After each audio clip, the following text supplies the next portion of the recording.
In 2017, I wrote a blog post on my personal blog about how I was writing from a yacht and I was still unfulfilled. Stick around to hear that story and what I learned about creation and consumption. Distinctions for Life, helping you get what you really want in life with small changes that make a big difference. Welcome to Distinctions for Life, where I help you get what you really want in life through small changes that make a big difference.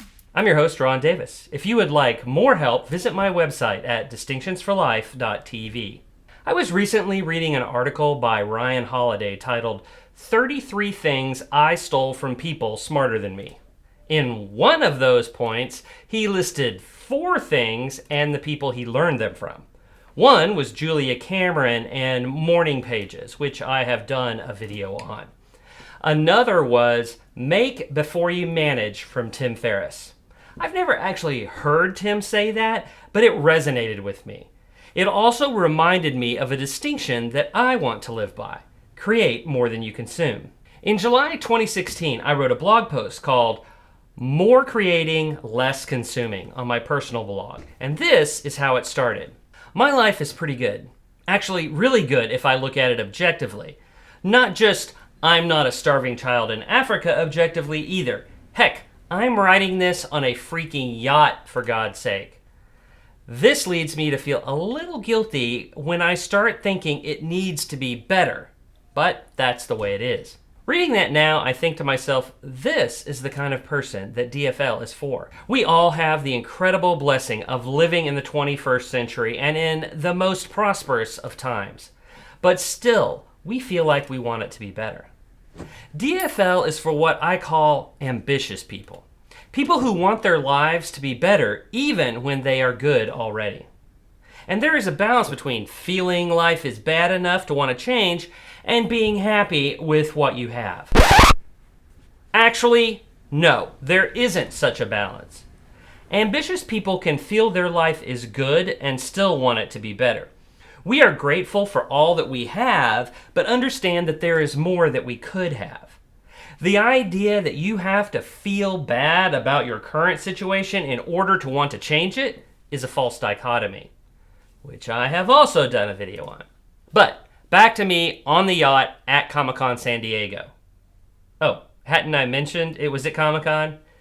Yeah, so I have a friend that knows a guy who has access to a yacht. And for years, she had arranged to borrow that boat and dock it right behind the convention hall during Comic-Con. One day she asks me, "Would you and the missus like to come to Comic-Con and stay on my yacht?"